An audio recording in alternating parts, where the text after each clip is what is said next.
Kendrick is nervous. I'm nervous. I had so much tequila earlier.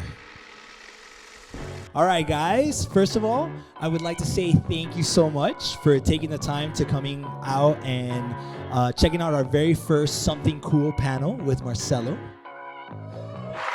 Yes. Thank you, DJ.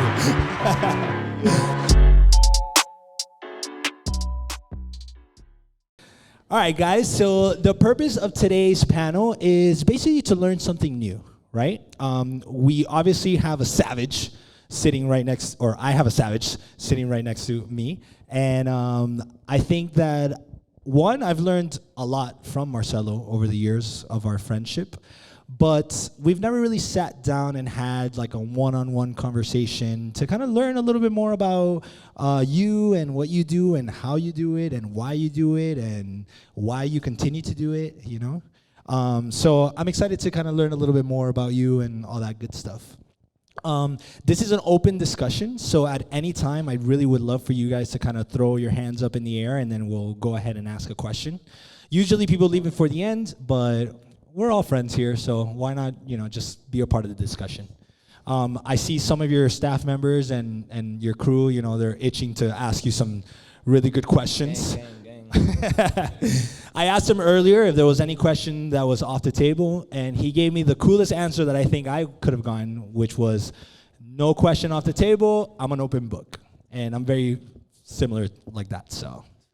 But yeah, let's get started. I'm pretty excited. So realistically, for those who don't know you, I would actually love for you to introduce yourself and kind of give the audience and those watching us a better idea of who you are. All right. So my name is Marcello. I go by Bellow. Essentially, I am a cinematographer and the owner of Bellows Film Lab, where we process film and all that good stuff. Amazing. Thank you. All right, Marcello. So, like I said, we've been friends for quite some time, but I don't really know too much about you personally. Where are you from, and when did you come to Miami? Were you born in Miami? So, born and raised in Miami. I lived in Kendall for my entire existence. Now I live in Midtown, which thank God. But yeah, born and raised here. My family is Peruvian, Italian, so I have like the best food in the world on both sides, You're right. And yeah, lived here. I lived in New York for a year, came back, and Miami's home. Nice. And mom and dad, where are they from? So dad's Italian, and mom's Peruvian. Wow, you're so lucky. Growing up, the food must have been fantastic. Literally amazing. Awesome. Cool. What high school did you go to? I went to Palmetto.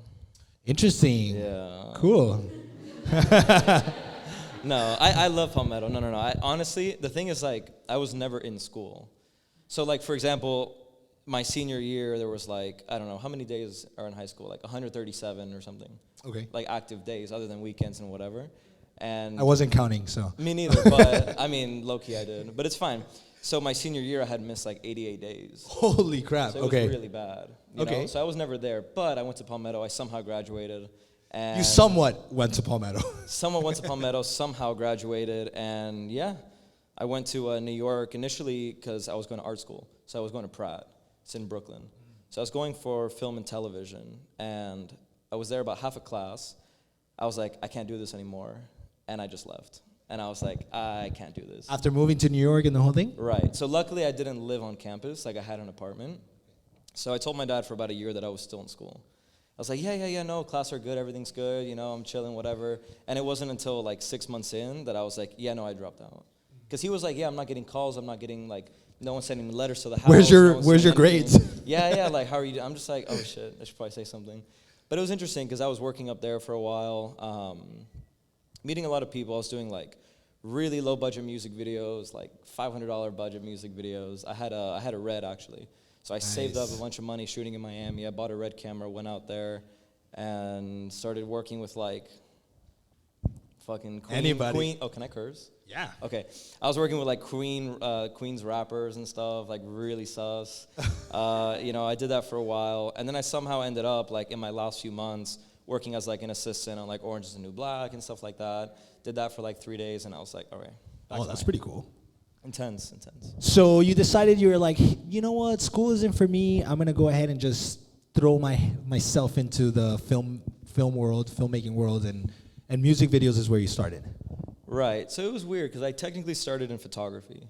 So I had always done photography, like still photography, stuff like that. And then when I was in my last year of more cat hair, when I was in my last year of middle school, they had put me in TV production instead of photography. So I was super pissed. I'm like, I'm a photographer. I don't want to be in TV production. This is stupid. I hate video. And our first assignment was actually stop motion. So I was like, oh, this is super sick. I'm really fucking thirsty. It's the pre-workout. Or the nerves, whatever. No, it's not that. The tequila helps me with that. Right. So they put me in TV productions. First assignment was stop motion. That's when it like really occurred to me that like, holy crap, like video is just pictures, like a lot of pictures, you know? So I started doing that. Now I'm getting nervous. So I started doing that. My 8th grade teacher had thrown me into an internship at Midtown Video. You see, like I'm like... You're choking up, bro. I'm like choking up. You're good. I'm reminiscing. We're here with friends. It's the staff. No, it's actually... Learning too much about you. It's actually the pre-workout. Okay. Yeah, so I'm going to be sipping a lot. It's fine. So I started at Midtown, and I did that for about 6 months. I learned how to like build cameras, build lighting, change bulbs. They used to make me go on like 30-foot ladders. Oh. Like unscrew bulbs, bring it down, change them. I would put like my fingerprints on them. They would explode. Good times.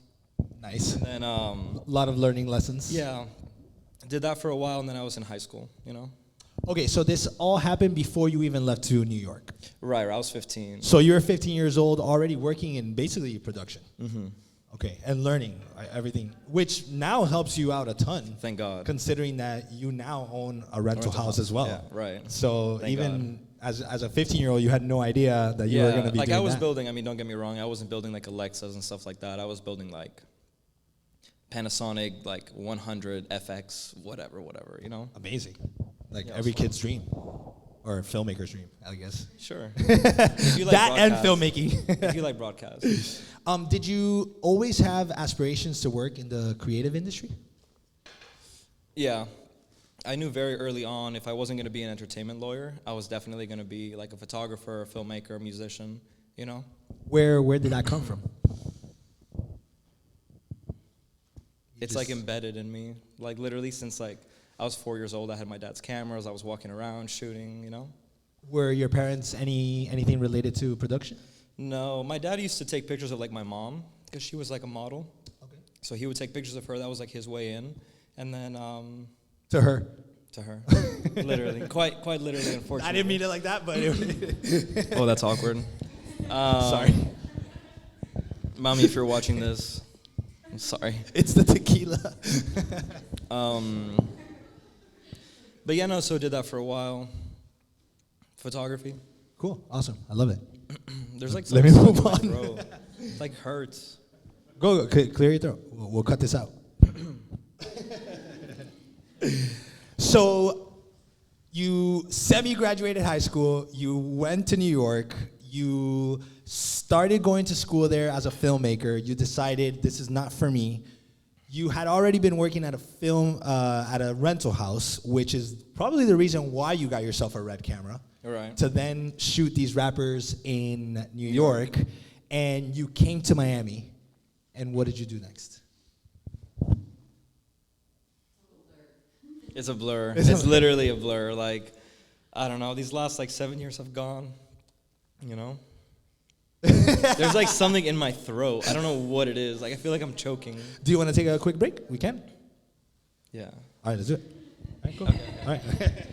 All right, Marcello. So, I mean, I have to ask, what would you say would be the most defining moment or turning point in your career?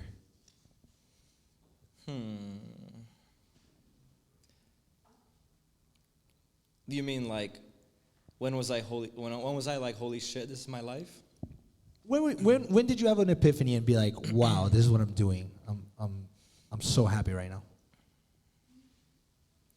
When did it dawn on you that this is what you were doing? I think the moment I found out we were nominated for the VMA for Bad Bunny. I was like, holy fuck, like, I shot this. And I was like, they like this. And I was like, I did this, you know?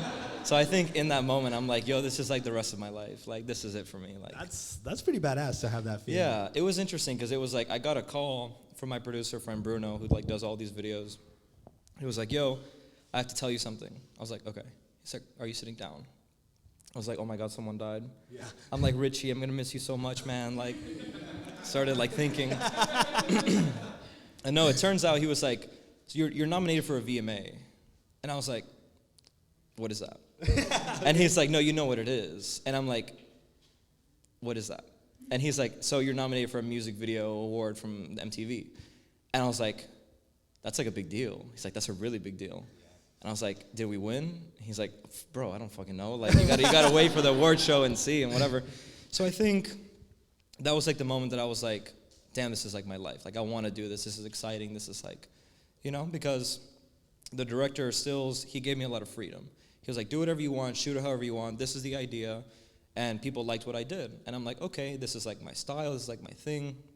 So people liked it. I was like, yo, I'm doing something, you know? And that was it. Yeah, anytime I feel like you get recognized for the amazing work that you do, I mean, that's just like a wow moment, you know? And it's beautiful that it gets to happen in that scale. Yeah. You know, because a VMA is huge. Yeah, I was like, whoa. That's amazing. Congrats, by the way. Thanks. I didn't win. But, you know, it's still Hey, you got nominated. Not everybody gets nominated, so that's pretty badass. Thank you. Thank you, DJ. That's amazing. So, how did you get to that point? Because, I mean, I'm sure the journey it wasn't like, okay, I came back to from New York and I'm shooting Bad Bunny's music video. You know, what kind of led you to that point? Or what did you do as a creative to get yourself to that point? So I guess like anything in life, it's just like multiple variables. You know, it's not just like you shake someone's hand and then you're famous or you're like doing well, or, you know. So essentially it was like the variables in that situation at least was like I had worked with the producer on like for the first time ever on like the ridiculously low budget video. Like I was there almost for free, like putting out like my equipment, myself, my everything on the line just to make it happen. So did that, and we built a really good relationship. Now he's like a really close friend of mine and everything, you know? And he was in charge of producing. It also turned out that like the director was a good friend of mine for years before. So we were close, you know, we had worked together on little things. I did his like first video ever, you know, and Stills now is like a huge director. He does all Bad Bunny stuff, you know. And so I had shot his first video ever, we had that relationship. So it turned out we did like 2 videos for Bad Bunny, and then doing that third one was the one. So it all kind of happened because I took like low budget stuff that ended up with me meeting Bruno, which was a producer, ended up me meeting like a bunch of other people, and it was just like working your way up, you know? It's definitely like, if you look at my videos and the way that I had worked, it wasn't just like this and then boom and then, you know, it was very like gradual and okay, I'm up top, I'm getting my rate, then holy fuck, I'm working for nothing, and then back up, and okay, this is my, and then back to nothing, and you know? So it was a lot of waves, and that's how this business is, and you know that. It's always in waves. It'll be like, no one wants to book you, no one wants to call you, no one wants to even talk to you for like 2 weeks, and then you work every day for 6 months, you know? So it's interesting. And it's kind of interesting that you said that, because there's actually a lot of people that constantly ask us, you know, should I be shooting this for free for exposure? Should I be doing this for exposure? What would you honestly tell people out there that are kind of doing these gigs for exposure, or putting their equipment, their time, their energy on the line? Would you recommend it, or would you say, hey? It really depends, because for me, I always saw it as like, what are we shooting? Is it something that I would shoot myself? Is it something interesting? Is it something worth shooting for free? Am I gonna learn something? Am I gonna learn a new skill? Am I gonna be able to experiment, get my own shots in, you know? So, dying again. So pretty much it was more like, it's always like risk versus reward. That's like my favorite saying for some reason. I say it like every day 10 times. Awesome. It's like, okay, this person really has no money, there's no budget, there's no anything, but they have a cool vision, the artist is cool, this is cool, collaboration, you know?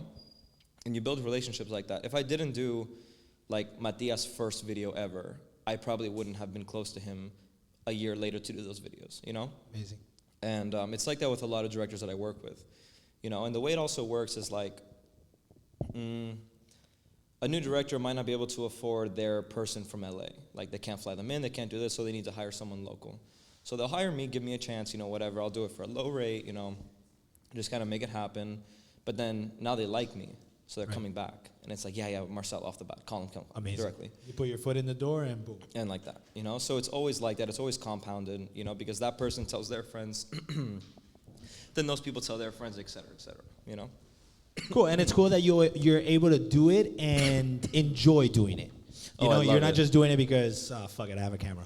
You know, it's like, okay, I'm willing to take an L here, but at least I could be creative. At least I could be. Yeah. What would you say would be your official title on these sets? So I'm always a cinematographer. So essentially, I'm director of photography. I'm in charge of like camera. I'm in charge of lighting. I'm in charge of camera movement. I'm in charge of lighting movement. You know, stuff like that. Anything that has to do with lighting placement, intensities, and camera, like lens choices and stuff like that, you know? So you're basically dissecting our set right now and our camera. I'm like, damn, these should be off, that should be up, the backlight is too bright. Okay, I figured, yeah. You know, bringing in somebody like this, yeah. No, I'm just kidding. Yeah, right? I'm kidding. That's the big problem. Good to know for the next one. That's the big problem, though, because like when Danny and I go on dates and like we go to the movies and stuff, and I'm there and I'm like, sometimes it gets boring. Sometimes the movie's like lame. Oh my God. Okay, so hold on. Okay. So the first part of that is like sometimes we're at the movies and stuff. I get bored, so I'll lean over and I'm like, they shot that on a 35. That's an 85. That's a 135. That's an 18. That's a 14. That's a 12. Like just calling out every shot, you know? That's crazy. And whatever, we went to the movies the other day because there's some ads in our store for The French Dispatch. Okay. Which is Wes Anderson's new movie. Okay. I'm like choking again. So it's, and she's filming and she's like, fuck, now I have to cut that part out and repost it or whatever. And we went to the movies. I went to one in South Beach. And I was so excited for the movie, and we're watching the trailers, and I'm like, damn, like, these last 5 trailers are, like, the color grading is so blue. Like, I wonder why, like, the last 5 trailers we've seen, they're so blue, it's so projector. Weird. So the movie starts, and I'm watching it, and I'm like, yo, like, Wes Anderson would never do this. Like, I'm his friend, you know, of course. I'm like, yo, this is like, I'm like, this is not. Wes would never do this. This is not Wes. Like, I'm like, no, this is not possible. Like, he wouldn't do this. So I get up and I go to the lady and I'm like, hey, listen. You straight up Karen? I was like, bro, listen, I don't know how to tell you this. The projector's not calibrated. And she just looked at me with this face like.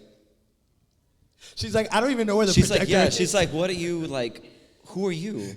And I'm not, it's really blue. Everything's blue. Like, the shadows are blue, the highlights are blue, the skin is blue.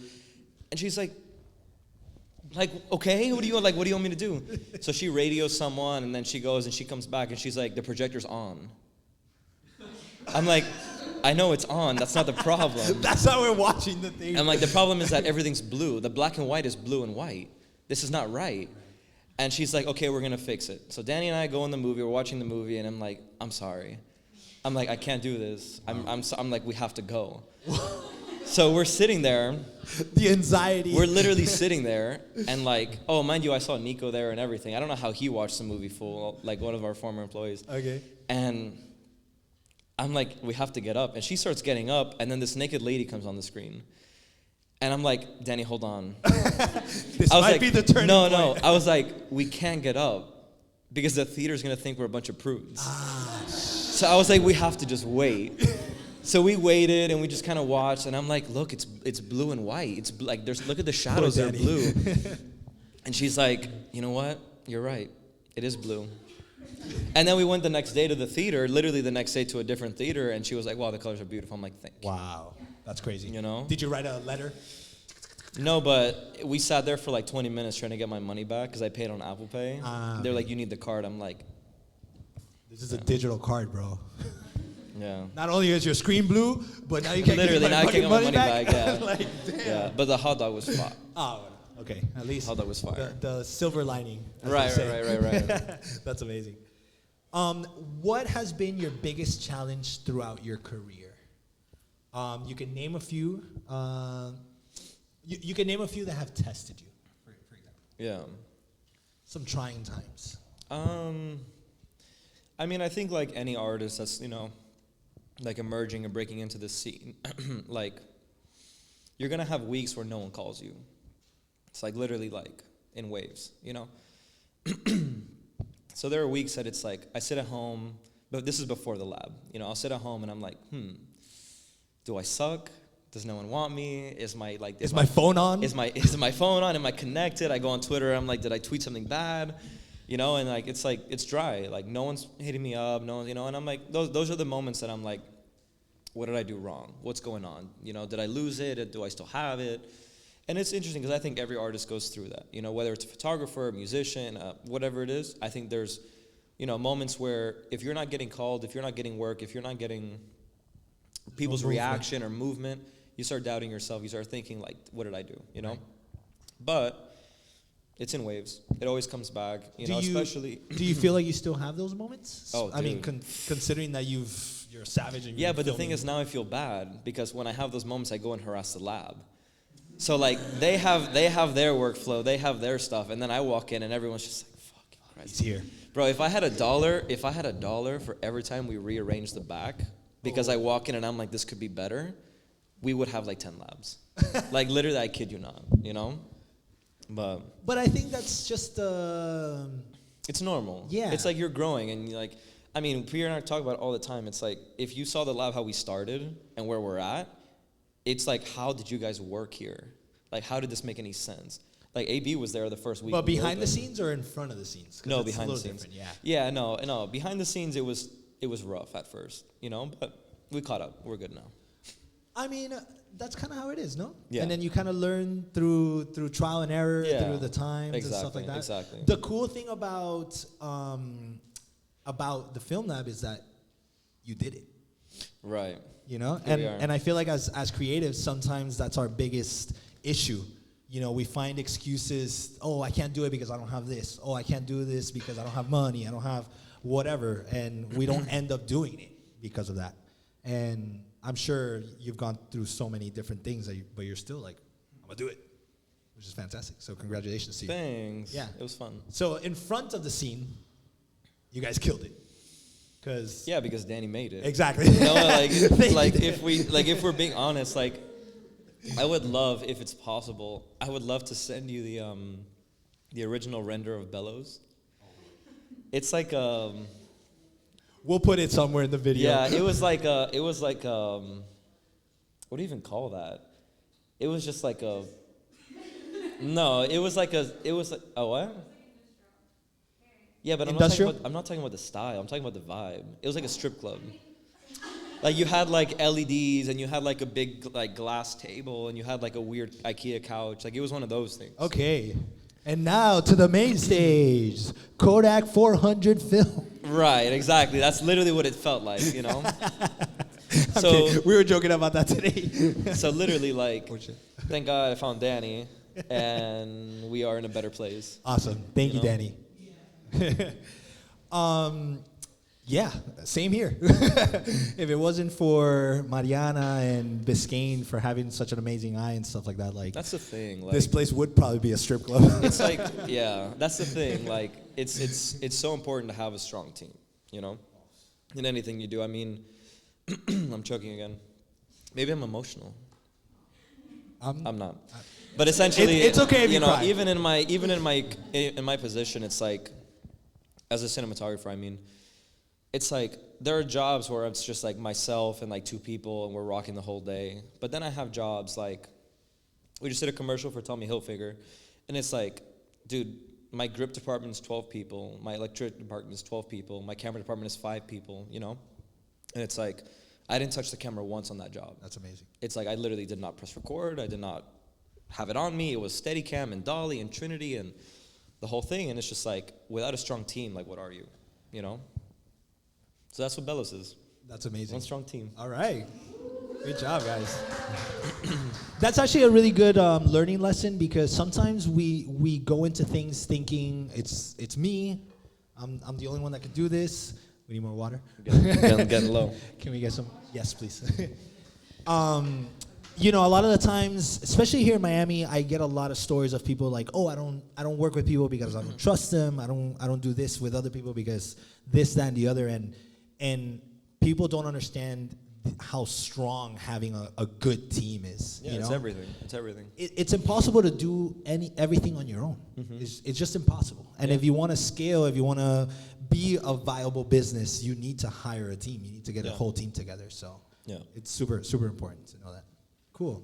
I wish I would have learned that earlier, actually, to be honest with you. Yeah, literally. You know? I know. Thank you. I'm going to pour it because I feel fancy. When I Yeah, cool. First question of the day. Hold on, let me give you the microphone because I want to capture this. Hey, how are you? My name is Maddie. I'm obviously part of a really great team, obviously HGAB Studios, but for others who aren't part of a team and are doing it by themselves, what do you think someone should look for? Because obviously it's really hard to find someone in the beginning. You probably don't have the budget to find someone to be part of your team. How do you get someone, or how do you vet them to really be part of your team? Damn. That's a great question.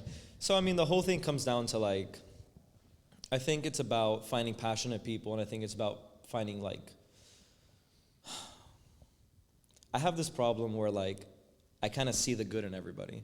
So it's like, you know, I mean, it's a problem, but it's a great thing, but it's a problem, but it's a great thing. So essentially, it's like, I work with people that I can kind of, like, vibe with in a way. Like, I know that's a weird way to put it, but it's like, okay, like, you and I get along outside of what we have to do. So in those moments of stress where it's like, we really have to do this, it's like, okay, you know, there's fluctuation in, like, attitude and comments and this and that, and how to, like, teaching strategy and stuff like that. I think it's important to start out with people that are like your friends. I think it's important to start out with people like that you trust, that you see potential in, that you want to bring with you on certain journeys. For example, like my main assistant, I'm choking again, hold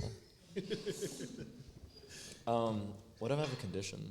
Dude, we found out today. Yeah, on the show. It happened today. Yeah, literally. But like my main assistant, Coco, for example, like Coco is like my right hand to where like if something happened to me, everything would go to Coco. Like, it's like that, you know?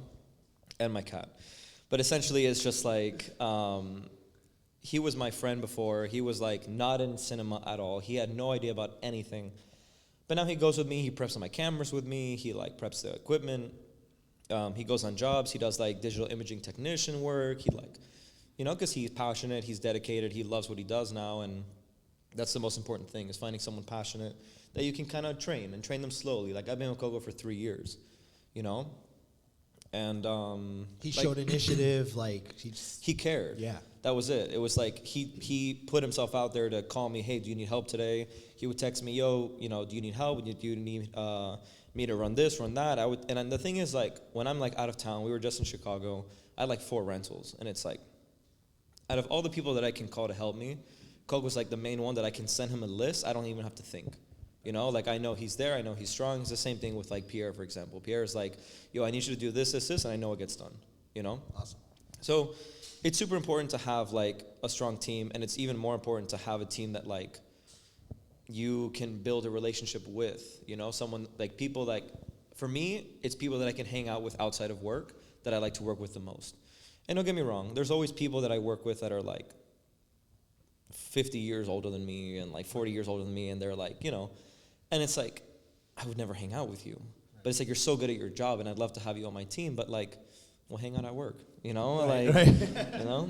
But that's the difference. I mean, those are, like, seasoned, like, vetted people who have been doing this forever versus, been in the industry forever. Someone who's starting up. So, I mean, all in all, when I started and I had photography, I had, like, my neighbor, not Coco, different neighbor, I had a lot of neighbors, holding up my, like, bounce boards. Right. And it was just like, yeah, can you do this for, like, $10? Right. Like, yeah, don't pay me, it's fine. Buy me Taco Bell. I was like, fuck yeah. And those are the people you bring along with you. Right. You know? That's so, fantastic. yeah. Did I answer it, or? Yeah, yeah. Oh, okay. Amazing.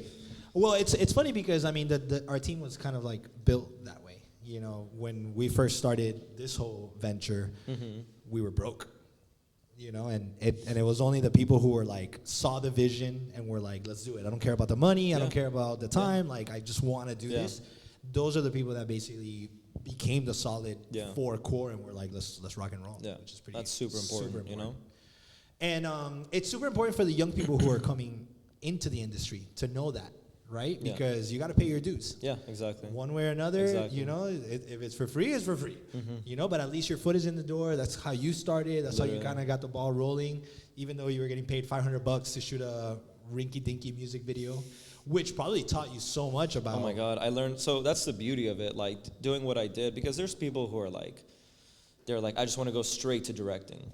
And it's like, okay, you could do that. That's no problem. Just go straight in. But it's like when you go straight into directing, you don't learn how to edit. You don't learn how to pull focus. You don't learn like, not necessarily that you have to know those traits, but at least as a director of photography, for me, it's like, if I know how to edit and I'm shooting a video, like a music video, me personally, I could sit there and I could, at the end of the day, be like, do we have a video? You know, and I'm like, damn, like, this is gonna come out like trash. Right. You know, or I'm like, yo, this is gonna win a VMA. So it's like, because I used to edit those videos. I used to learn, sit at Premiere and do the whole thing, you know? And it's just like that. Like, I think when you come up and you pay your dues and you really take time and learn each step, like, it makes you a better, you're in a better position later on because now you understand every perspective. Like, for example, when I work on my sets, like, even though I'm not producing, like, as a director of photography, I care about the crew. Me personally, like, I'm like, yo, am I really gonna do the light setup where they have to unload the entire truck and put up every light and they're crunched and they're shorthanded and all this stuff? Do I really wanna do that? Because I've been in that place. Or is it more like, hey, this is gonna look good and this is better with what we have in our current situation, let's do that. And 9 times out of 10, I get a better look out of the lighting by doing that than doing the whole big, high-key, pretty, you know? Copy. Okay. So, you know, when you pay your dues and you learn, like, every step, you're more considerate, I think, and it kind of... No, and you think about the other people that have to basically then grab this and, Right. and do something with it. Right, and the thing is, at the end of the day, like, it makes people happier to work with you, and they work harder when they like working with you, you know? Or work smarter. That's a huge Thing. point. Yeah, To point. to run. Yeah, because why would you want to work with somebody that Don't you wanna hate? Yeah, exactly. I mean, You know? we've all been there, but... pay the dues? Yeah, pay right. the We all dues. pay the dues. Have you ever been on set filming something and have been like, holy shit, this is gonna be garbage? Oh my God. How many times have I texted you, like, I need to go home? Oh no. Oh, dude. Because, I mean, there's variables. You know, there's, like, sometimes the director is, like, a friend of the label, and he's like, I'm a director, and it's like, no, you're not, you know? But there's also times... Are you talking about DJ Khaled? I'm gonna stay quiet. There's also times I hate... anyway, the thing is, like... There's times where I'm like, did we need this person here, you know, for director's sake? And it's just like, everyone else is directing except him or her or whatever it may be. Right. And it's like, but it's like that with everything, because we've done like Nicki Minaj videos where she's 18 hours late. And it's like, we shoot for 6 hours and now we're 24 hours into the day and it's like, this is trash and the video never comes out, you know? So there's a lot of variables. Does that happen more often than not? In certain genres. In the rap genre, there's very few people that are like on time and ready and just like, I'm like all in it. For example, one of my favorite people to work with like ever in like any industry, any genre would be like Mora, which is Bad Bunny's songwriter. Okay. Or Tiny. Okay. Or Fade, all Latin artists. And it's because they care. Like, they're on time, they're there, they want to be there, they're excited for the creative. They respect the whole They respect creative everybody. aspect. They go up to you, they shake all your hand, you know? So it's like people like that like I admire working with, because it's like, you guys are huge. You're super rich. You don't have to be here, but you're here. But you know? care. I mean, Tiny's like, he comes to the lab, he like drops off film, like he invites us to his house, like he's a homie. Oh, that's awesome. You know, but it's like, you just wrote 10 of the Billboard 10 songs that are about to win Grammys right now. that you've just won 15 Grammys in the last 2 years, like, you know? But then there's artists that are like, I mean, the only one I don't care to name drop right now is gonna be, what's that dude? Dirty Shoes. Young Thug. Oh my God, Young Thug. Thugga? Young Thug and Lil Wayne. Oof. Young Thug is the one that's like, we shot for 2 days. Both days were like 30 hours. And it's like, we're shooting right here in Soho Studios, which closed down, I think. Okay. But we're there for 12 hours and he doesn't show up. And it's like we're actually 4 hours into the day And I remember the director came up to me, this amazing woman named Millicent, and she's like, hey, he's still in LA. And it's like I'm here. Yo, like that's a 5-hour flight, not including this, that, whatever. Like, what do we do? And like, they're like, it's cheaper for us to go into a 24-hour day than to cut this and bring in you guys the next day. No. So they make you stay there for the rest of the day to just... And we shot, I mean, don't get me wrong, we shot models, we shot this, we shot B-roll, whatever. Okay. But after a while... But he was never even a part of the video. No, he was there. He showed up 18 hours later. Boy. So then he gets there, we shoot him like for 3 hours or something, and just like rush, and the video's okay, you know? Right. But it's like... What video was that? We did 2 days, each one like 30 hours. Well, that's not possible, but you know what I mean. Right. It was... You went into a time warp. Bro, it was like we went like back in time Yeah. at that point. It was Dirty Shoes, and the other one was... Exactly. Yeah, it's just, you know... Exactly. So it's like that, you know? Okay. All right, well, my job's not that bad. Right. Have you ever felt like giving up? Yes. And it's not necessarily like this is too hard or this is too much of anything specific. It's more like, is this what I want to do? You know? And it's not like giving up like, damn, like dismotivated necessarily. It's more like, could I be doing something else that would make me happier? Like, would I be happier directing? Because half the videos I do, I'm like, I could have done this, you know? But then it's like, sometimes I'm like, damn, like maybe I should stop shooting and just run a rental house and like have more cameras and this and that and just do it like that. Sometimes I'm like, maybe I should open 100 Bellows and never touch a fucking camera ever again, you know? Like, you know, sometimes lately, you know, not that I ever would, but sometimes I'm like, damn, like I wish I did more still photography. I wish like, you know, I could balance between being a director of photography and still photographer and shoot these campaigns and all this stuff because it's so nice. The life that those photographers have is so nice. You know, like again, It's one image. and then not rather only than that, 1,000. like, I mean, we did Pretty Little Thing in Bahamas, and it was just like the most chill, fun, easy shoot for 2 days, like great. And the photographer Greg Swales, he shoots like Kim K, he shoots like Britney, he shoots everybody, all the artists, all the people, and he's there in his like Speedo in the middle of the Bahamas. Nice. And he is just like, he takes like 4 pictures. He's like, next. They're on the next set. We shoot 4 sets and he makes a good chunk of change. Nice. So I'm just like, damn, is this the life I want? You know? No 30-hour days. Crazy, you know? Cool. Okay, good to know. But yeah. But no, I always come back Have to you ever shot something, and I know a lot of this has happened, have you ever shot something, gone back to edit, and there's nothing? For some reason, Oh, the like hard drives? drive is corrupted or just shit hits the fan.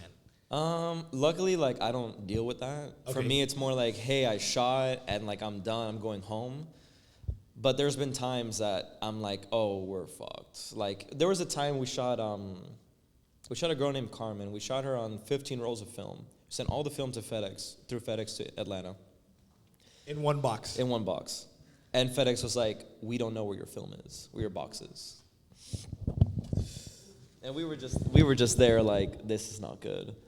So it was 3 weeks lost. But they found it.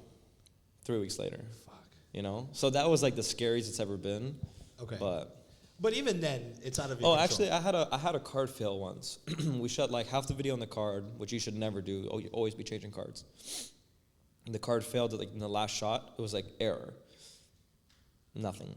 Oh, no. The whole day we shot. No. And Half what happened? day. We had to reshoot. We stayed. We No. went back. We had a location move. We went back. We reshot it. It came out better the second time around. Okay. But it happened. You know. That's it. And what happens then? Fuck, I need wood. Do you leave? Here? That's wood, right? Oh, yeah, wait. I thought you said I need more water. Oh no. Okay, that's good. And usually what happens in that situation? Do you get blamed for it or? No. I mean, again, like when you and this happened recently. I just got a new camera. It's like the love of my life, 35 millimeter film camera. They shoot like Titanic on and all this crazy stuff. I'm like, this is my baby. It went on a job for the Olympics. Like they're shooting right now, and halfway through the day it fried. The camera's dead. Oh. Dead. Like I gotta send it to someone to fix it, and it's a whole thing. So in situations like that, it's kind of like Is it my equipment? Is it user error? Is it this? This is all part of like the rental house side, you know? But if it is my camera, we have to look at the situation. Because there's like, is the camera bad? Like, is there an error? Did we start with an error and just plow through it? Like, what happened? You know, but technology is technology, and it'll do whatever it wants to do. And, you know, there's a very fine line sometimes between user error and camera error, you know? We did a job on a boat once, and the camera assistant, who I'm not going to name, had the card in his mouth. And we were on a boat. And fried the camera? No. Fried the card? No. This is better. So we were on the boat. He had it in his mouth, and he goes like this. And for whatever reason, couldn't tell you what the situation was. Couldn't tell you what was going through his mind. He opened his mouth, and the card fell straight into the ocean. No. After shooting? Oh, yeah. And it wasn't like, oh, like, you know, it wasn't like homie from, like, Ives Dairy. It was like Diddy and, like, Khaled and, like, you know. Oh, shoot. So you could imagine that conversation. Wow. Yeah. Well, again, I love my job. Right. Damn, Diddy must have been pissed. In those situations, do you guys dump footage as you're there? So those things don't happen? Yeah, we have someone on set, a digital imaging technician, which their only job is cards. Media management, sometimes they'll make like LUTs, color LUTs. They'll give it to the director like colored so they can see what we already shot. Awesome. You know, but there's a job for that. There's someone in charge of responsible for that. But it's crazy because they make so much money and they just sit at a desk and transfer media. Sometimes I'm like, damn, like, is this what I want? Like, you know? But they're in charge of the media, though. Yeah, so it's a huge responsibility. It's like the same thing with like the people who load the film. It's like if you loaded it wrong, backwards, like we're not gonna know. Like we're really not, unless the camera gives you an error. We're not gonna know until we get it back from the lab. And it's like, what do you do? The artist is back in Colombia and Canada, wherever they're from. It's just like, what do you do? Wow. You know, you gotta hire good people. You hide. Right. You, I want to say, have been an entrepreneur for a very long time, right? From the $500 music videos back in New York to... Those are fun, though, dude. I'll tell you. Like, looking back, it's like I had a great time. I was always, like, doing the weird... Again, when you're in charge of those videos, it's like you do whatever you want. Like, literally, like, you are the captain, and you're the only captain, and there's no one else looking over your shoulder. You're the director, you're the shooter, you're the editor. There's no agency, like...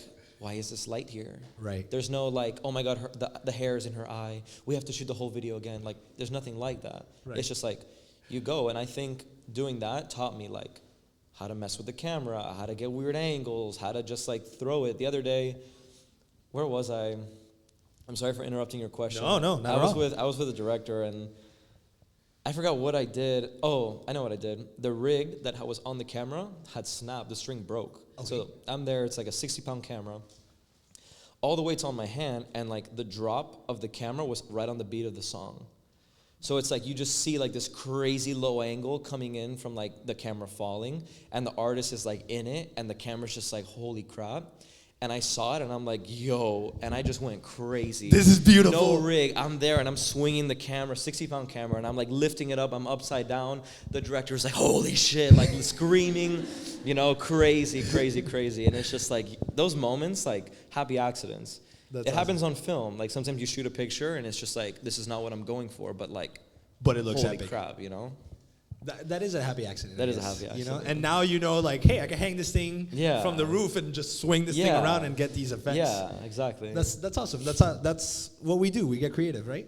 That's amazing. So, what, as a creative and as an entrepreneur, what sparked the idea of Bellows Film Lab?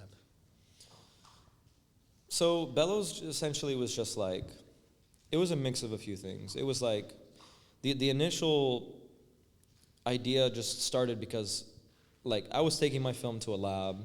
They were taking forever. It was like they had messed up one roll once of mine that I was like, I'm never going back there. So I had to start mailing film to LA, and I was like, this is the only place I trust, and this and that, and did that. I would wait like 2 weeks. But not through FedEx. Always through FedEx. So actually, it's crazy because FedEx is the only one I trust. Oh, okay. Yeah. Even after the fact. So I don't know if you remember, like a year or 2 years ago, it was like horrible weather in the Midwest. Like in Kentucky and Tennessee. Yeah, everything shut down. It was like, yeah. So it happened then. So yeah, so I was like, Yeah. all right. It's the weather's fault. Yeah. So Bellows was just like, I needed a lab that I could trust. I needed a lab that I could like trust. And I was like, who do I trust more other than myself? So I was like, let me start developing film. So I started buying chemical. I used to go to Pittman Photo, buy like liter kits, and I did that for like 3, 4, 5. Oh shit, I'm old.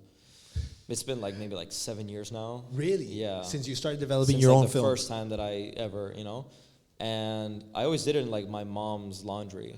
And Okay. she would get pissed because like the chemical would spill and like her washer would be destroyed and like there's Smelled. chemical, it smelled, and like now there's chemical like in the cat's litter box, and it's just like, what is going on? And it was that whole thing. Does that help with film? Cat litter? It helps with the smell.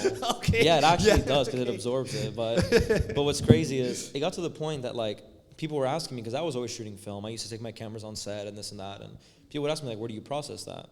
I'll do it at home. Like I have a little scanner and I can do it, in like 3 hours. Like it's not a big deal.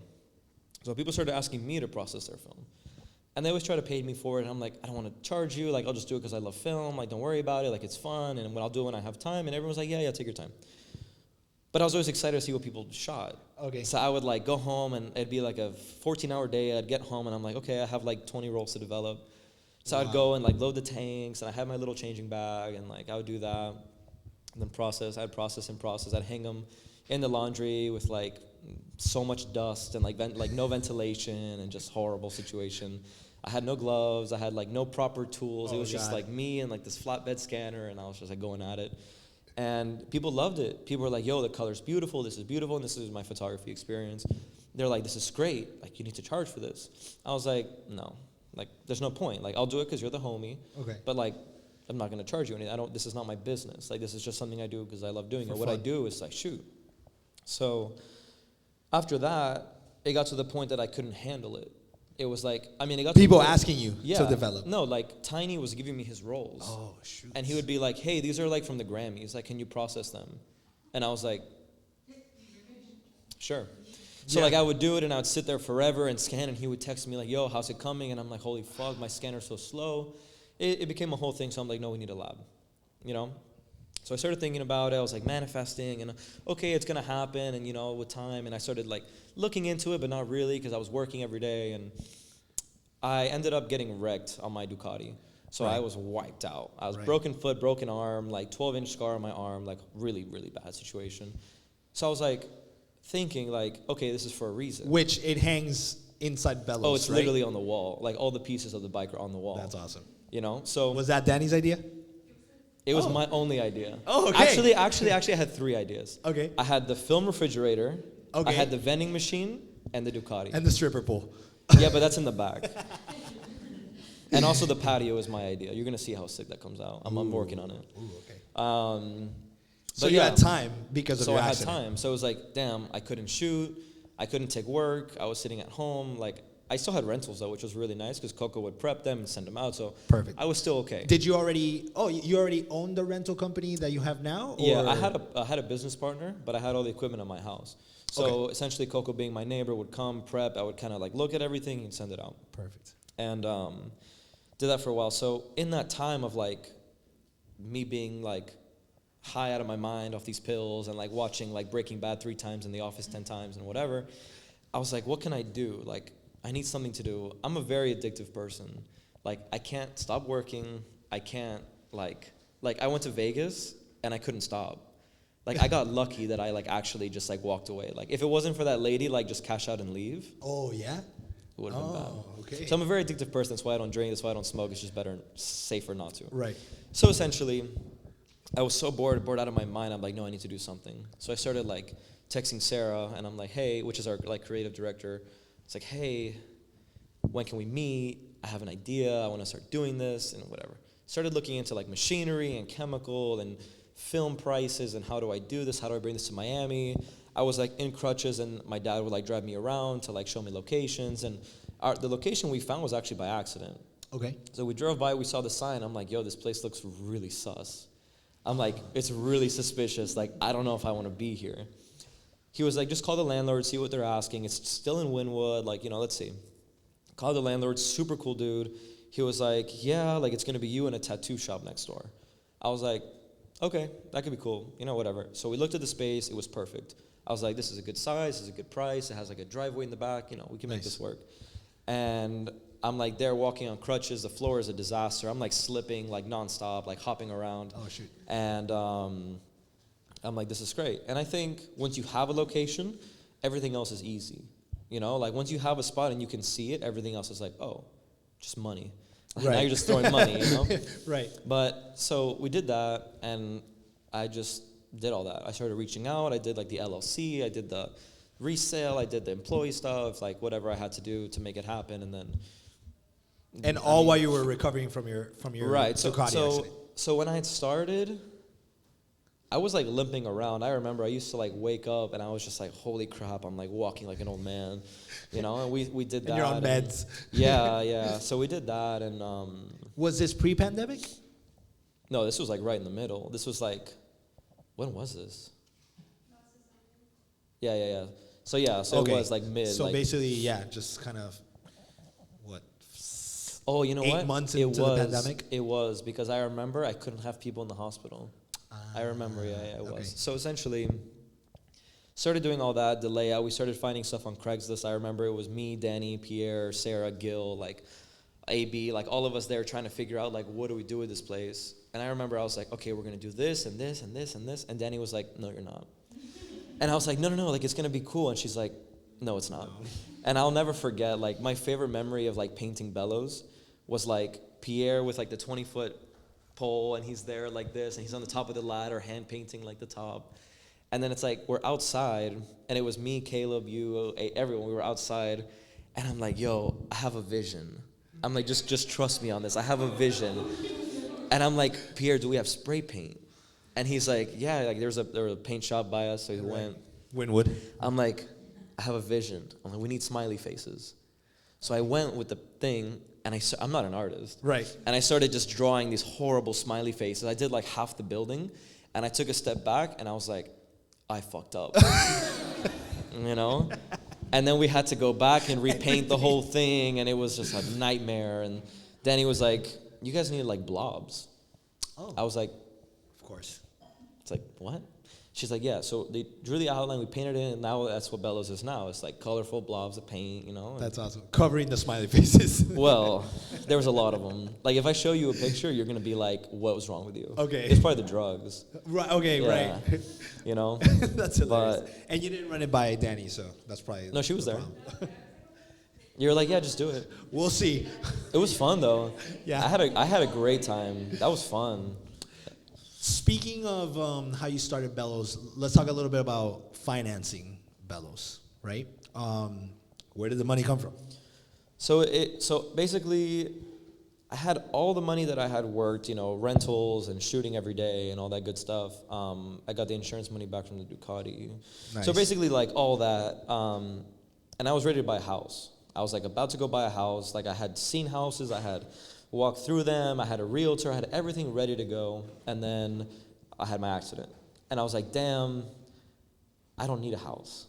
I was like, if this happened while I had a house, like, who's going to take care of me? Who's going to be here? Who's going to, you know? So all the money that I had for a down payment, which I was already pre-approved, I was ready to go. Wow. Like, it was signed and done. Wow. So I took all that money. We started buying machines. We started buying chemical. We started buying everything and just kind of building up to what Bellows is now. Amazing. So, like, I'm glad I did that because it's like, I don't need a house right now, you know? Like, I'm happy with my apartment and, right. You know, right in Midtown. And do you think you crashing, damn it, Clyde. Do you think you crashing kind of set everything in motion? Oh, it was for a reason. Like, definitely, in that moment that I was just like, why? Like, why me? Like, I was chilling. I had just, like, if you go to the lab, which I'm surprised you haven't been. It's kind of fucked up. Like, you're not a good friend. It's been a year. I'm not. No, and the worst part is that Marcello comes here and he's like, yo, you need to do this, and you need to do this, and you need to do this. And I'm here like. No, but it's not, it's fine. Like, I understand because I'm the same. Like, it's like sometimes I go to the lab and I'm like, oh, I'm going to be out of here in 30 minutes. And I'm there for 6. Today I did surgery on a carrier for like 5 hours. Okay. Yeah, like, it was a nightmare. So this place sucks you in. Just very much like Bellows sucks you in, you know? So essentially, I think it was for a reason. I think it was like, in the moment, I was like, I just shot Lil Wayne and 2 Chainz, and I just got this VMA nomination, all this stuff. Like, why is this happening? Right. But it was for a good reason, you know? The silver lining again. Yeah, and I messed up because I could have gotten a handicap pass, and I didn't. You know? I missed my window. I mean, from this conversation, I'm pretty sure you still can. No, I can't. Wait, I don't get it. Damn. Oh, yeah, I'm better now. Oh, God. What have you learned as an entrepreneur that you didn't know as a filmmaker? A lot. There is just like, oh my God. There's so many. What haven't you learned? There's so many little things in opening any business, anything. It doesn't matter if you open like a cafe, if you open a film lab, if you open a studio, if you open. There's so many little minuscule things that you're like, oh, this doesn't matter, and it's like, oh, that's your whole business, you know. And for us, it's just like, at least at Bellows, it's like the amount of money we spend in like electricity because of the machines. It's just like, okay, didn't budget for this, but it's fine. We're good. Okay. And it's like, okay, the refrigerator is like has condensation. It's like, this is not it. And then it's like, damn, the place smells like chemical. It's like, okay, got to figure this out. And then it's like always little things that kind of, you know, happen. And it's like the one thing I never in my entire life ever imagined having to ever deal with ever in my existence is like, where does the team go on break? It was just like, oh, like, no, that's like, it's fine. They could just, you know, it's you like. Just hang out here. And it's like, no. Yeah, you can't eat in the lab, so you can't break there. And then, you know, the chem smell and this and that, and can't do that. Then you go to the front, it's like, but it looks bad because the customer comes in and you're eating. Like, you're just hanging out. The other day I was eating like pho, and I'm there, there's like noodles falling out of my mouth, and the customer's like, is this for sale? And I'm like, you know, like, you know, so we're working on that though. I'm building a patio. Cool. Oh, okay, perfect. I got string lights. That's where the patio comes from. Right. Cool. Okay. No. I mean, that's entrepreneurship, right? It's like A lot of little things. How can you solve problems? Who's Right. the better problem solver? Right. Because every single day it's something new. Every day. Like yesterday, there was like a waterfall happening from upstairs to one of our studios, and we're just like, oh, we just installed this. The rain effect. I didn't hire anyone for this, but The most disappointing thing is like when we first opened Bellows, I was like, damn, imagine if we had like, because we have a storefront. I mean, you haven't been, so you wouldn't know, but it's fine. We have a storefront, then we have a wall that separates the lab from the storefront, so you can't see what's going on back there. And I was like, how sick would it be if we installed like what you have at like the bank, the drive-through, okay, where like the tube goes up, and it like cool. goes over, and they get it in the lab side. I'm like, yo, this is so sick. That's cool. And then we started looking into it, and it's like $50,000, and we're like, it's not that cool. That was a cool idea, Yeah. but nah. And then I'm like, yo, we can go budget friendly and get like a hamster for the lab and have like a hamster like running around the lab. It'll be great. And then it's like A pulley system. I thought about everything. I'm like, we can make like a cafecito window for the lab so the people in the front that's can hand cool. it. We thought about everything, But no. nothing yet. Nothing has stuck Yeah, yet. yeah. I'm sure you'll figure it out for sure. One day. What would you recommend for novice filmmakers who are trying to get their foot in the door? I think definitely just take like any opportunity that presents itself within, reason. Obviously, like if someone's asking you to PA and they have a $500,000 budget for free, like there's a red flag. But if your homie is shooting his first short film or a music video for your friend and you have like an iPhone, you can shoot it on that. If you have like a camera that you can borrow from like your friend or whatever, like shoot it on that, Definitely it's just about like taking the time and making the time to like perfect your craft and learn everything and just be like open. I've always been like very generous with my equipment because like I understand. Like when I started, I had nothing. I had a Canon 6D and that was like my camera and I did everything on that camera. And eventually I grew out of it. I was like, I can't be shooting these videos on a Canon anymore. Right. So I was like, what can I do? So I started asking, hey, can I borrow your camera for this shoot? Can I have this? Can I have that? And let me just borrow this 1 second for free. Like, just hook me up. And people were always so nice to me. And it was like, yeah, we like you. We trust you. Just take care of it. And the Midtown video people helped me a lot too. Awesome. So all that stuff. So for me, it was just like, when people ask me, hey, can I borrow your Contax camera? Can I borrow your this, that, whatever? Within reason, it's Right. always like, yeah, take it, explore, have fun, Awesome. So it's always about like being good to people. Relationship is super important. And at the end of the day, it's not like who you know, it's who knows you and what their interpretation of you is, So it's like, if people think about you and they're like, oh, he's so nice and he can help you and this and that, it's like, we'll help him. But if you're an asshole and you're yelling at people on your set and stuff like that, it's like, I don't want to help you, you know? Right. That's actually something cool that you just said. That it's not who you know, it's who knows you. Right. That's super important. Right. That's amazing. That's great. What was the first camera you ever started with? Canon 60. Wow. Well, for video? Or in general? In general as a... My dad had a 35 millimeter Nikon, like SLR. So he would drop me off at like Metro Zoo, and like I was like 10 years old. He'd like leave me there by myself. I would run around, take pictures of the elephants. That's I would awesome. I actually found. That's a good parenting tip. Right. Drop your right. kid off at the zoo. Yeah, I mean, my dad is a very like open person. So he was always like, oh, like, whatever, like, you know, it's the zoo. What's gonna happen to you at the zoo? You know, like They already have animals there, so. they already have animals. So I was just like, okay, yeah, whatever. And I go and take pictures. I remember, and when I was moving out, I remember I found like my box of like photos, like the first photos I ever took from Walgreens that I printed them. And I was looking through them. I'm like, damn, these are pretty good. And then like I get to one of like an elephant just like shitting his brains out. And I'm looking at the photo and I'm like, I framed this. Oh, shit. Like I thought this was a good idea. Like I shot this, you know?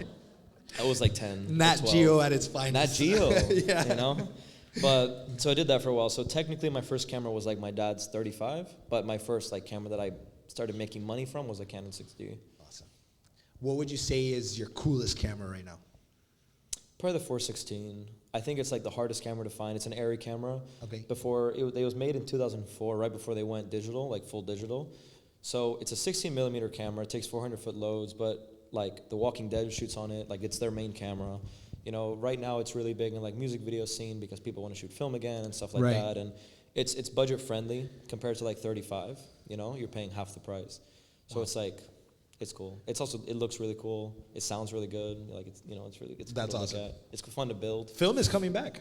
Big time. Yeah. I think Big you and I time. were talking about that the other day, that the industry that we're both in right now is booming. Evolving, yeah. Yeah. And it's evolving. I mean, Kodak told us last year was their biggest year for film sales. Wow. And like since like the 80s or 70s. Wow, imagine You know, that. so it's just like Everybody went back to the roots of being a creative. yeah. So- I mean, shooting film I think makes you think. It makes you really like look at your frame and like, is this worth it? Right. Is this worth the 90 cents this is gonna cost Right. later? Is it worth like, you know, like the effort to go to the lab and process this or process it at home? Like, so when you shoot film, it's more about like paying attention to detail and stuff like that, you know? What would you say just to somebody that wants to get into film, like just film photography? Literally just go shoot film. Like just shoot. What camera do you recommend? Like a point and shoot, or So like that's the thing, because like some people like to like go full manual and Right. experiment and see what they get. Some people like to go full auto just for the look. My camera, my first film camera was other than the Nikon, was a AE1. So that camera is a Canon camera. It was like the last generation made for like Canon cameras and SLRs, and like, I mean, it has full auto if you want to go full auto, but then it has like full manual if you want to start experimenting. It has like a built-in light meter, so you can still make like creative choices, you know? nice. So, yeah, that was it. Let me write that down. Yeah. We sell them at No, because Bellows. I'm not a film shooter, you know, Well, and I don't even go and visit you, so it doesn't That's really really matter. fucked up. I know. It's fine. It's I'm gonna fine. start. Mm-hmm. So I'm down to my last question, but we have actually already spoken about it, which is kind of cool. And I kind of wanted to open the floor up for anybody else that wanted to kind of ask any questions before we wrap up. Does anybody have any questions? What's the last question? The last question was just basically, if you were to take 3 pieces of equipment with you on a shoot, what would those 3 pieces be? Do you know? You still want to know? I thought we talked about it. Let's do it. What kind of shoot? Oh, shit. That's the thing. Like, Yeah. you know, what are we shooting? I mean, all in all, like, you need like Not thugga. right, right. The thing is, like, at least for me, what I learned is just like I'd rather take 2 lights, 2.5 lights, and half a camera, Okay. and shoot that. That's the most important thing is lighting. You know, it doesn't matter what camera you shoot. It 1000%. doesn't matter what your lenses are. It doesn't matter where you are. Lighting is like crucial. If you don't have good lighting, you have nothing. You That's know? amazing. That's a pro tip right there, guys. Pro tip: Like, good lighting. honestly, every time I'm like, this is shit. What's happening? Yeah. You adjust lighting and It's you're the good to go. most important thing, you know? That's awesome. Spending the time to like learn like ratios and placement and different lights. That's like what I always tell people who want to come up as like director of photography. Is it's like, what do I learn? Everybody's so focused on camera and I need like some mini and I need this and I need that, and it's like, Right. no. If you have good lighting, it doesn't matter what you shoot on. You know, Your it really iPhone, doesn't. like anything. Yeah. That's amazing. Well, we know that full feature films have been shot on iPhones. Literally. So it's like, can't tell me nothing. Yeah. Yeah. Don't give me that. That's awesome. Does anybody have any questions that they want to ask Marcello? Anything? Awesome. Wait. The microphone. Where is Marcello 5 years from now? Oh my Where do he God. wants to be? Holy crap. This All was right. like the one question that Sorry. I was like dreading. This is just like, Oh boy. this is like, you just triggered existential crisis. Damn. I think The metaverse. Yeah, the metaverse. Literally, I'm gonna be shooting online. No, I think Bellows in 5 years is like. I think it's definitely like a bigger rental house. I want to also eventually, I don't know if it's in the next 5 years, but carry lighting, you know, because I think that's super important. To have both sides and have just one big, huge rental house that has everything for everyone, and you know that's important. I also, in the next 5 years, want to learn how to say no and not take every single job that throws itself at me. And it's just like, because again, like I do say no. Pro tip. Pro tip. It's not like someone calls me and they're like, I'm like, oh, I'm booked. Like it's never been like that. But there's definitely jobs that I'm like, I shouldn't have taken this. Like I should have like went to Bellows. I should have like went on a date. I should have like done anything else, you know? So I think Bellows in 5 years will know when to say no and when to say yes and stuff like that. Do you think you get that because you're just like I need to do something? Yeah, I mean, the thing is like sometimes you are sold a project and you're like, oh, this is going to be insane. And then as the days get closer, you're like, this is a disaster, and it's just getting worse and worse. And by then, if you back out, you look bad. Right. You burn bridges, you burn reputation. And some of the biggest producers I've worked with have been the worst jobs I've shot, and vice versa. You know, so it's really just like hit or miss. You never know until you're there. Until you're there. Yeah. But there's been jobs that like I already know it's going to be a disaster off the bat, but it's the homie, and let's just do it. And then I'm like, it's the homie, it's the homie, it's the homie, it's the homie. And I'm shooting and I'm like, it's the homie, it's the homie. That's a tripod, by the way, not a camera. Yikes. That's great. Cool. Anybody else? Any questions? Yes?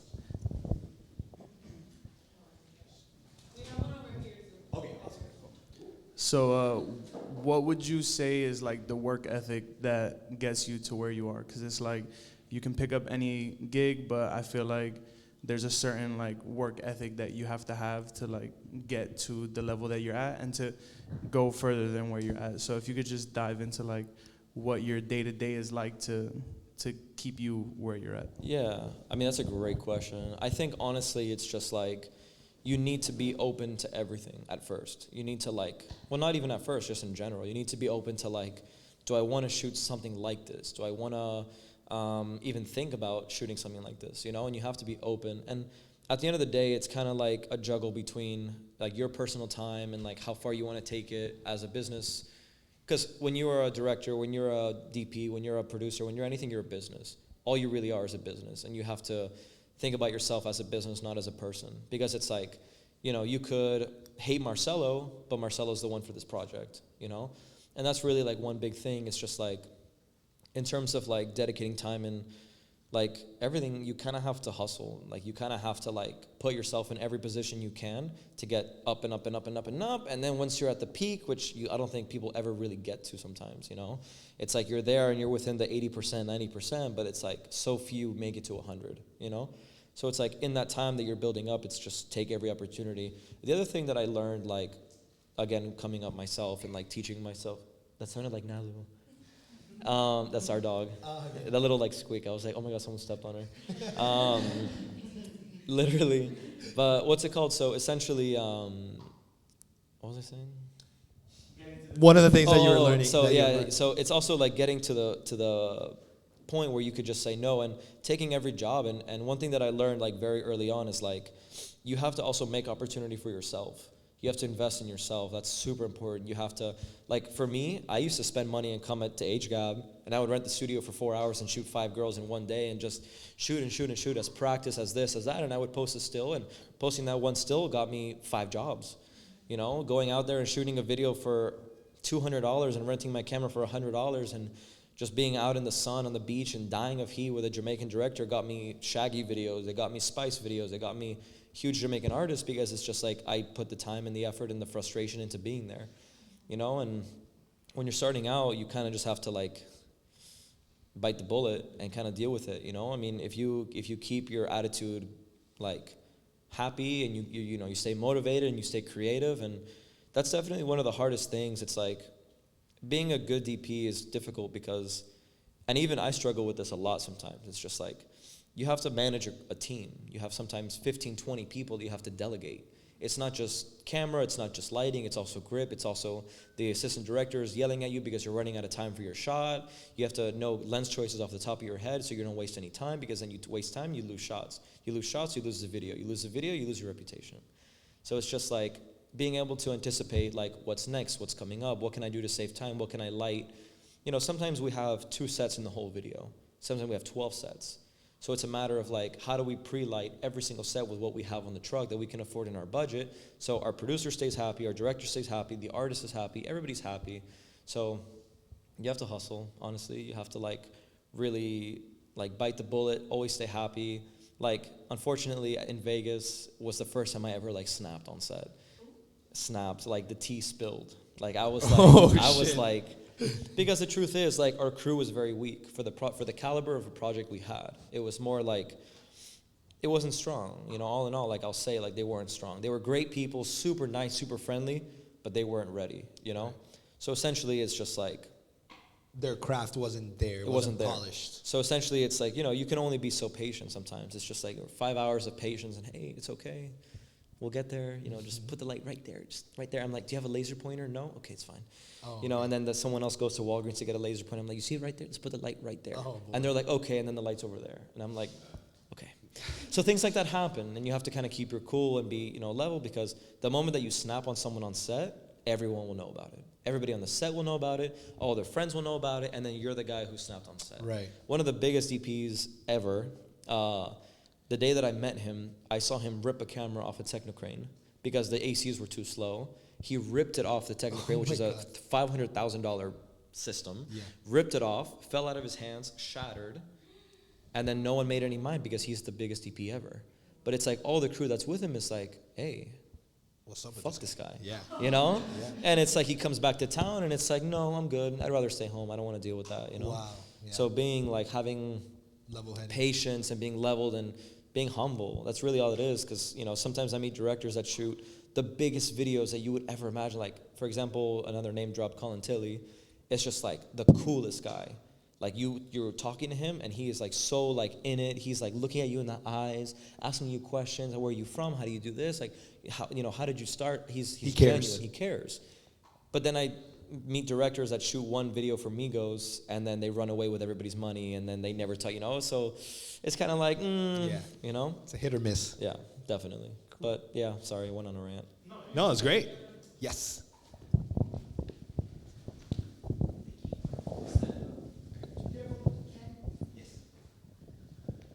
I got 2 questions, if that's cool with you. Over, yeah. All right. So the first one is, you guys kind of started to touch on this, so just kind of branching off of that.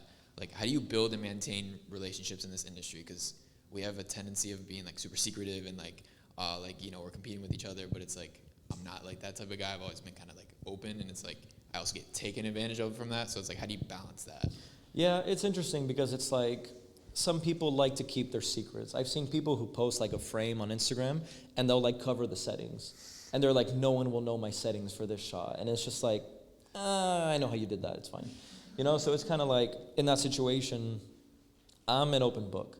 I've noticed people who really are like comfortable with their craft and comfortable with them. Oh, I didn't even see you, hi.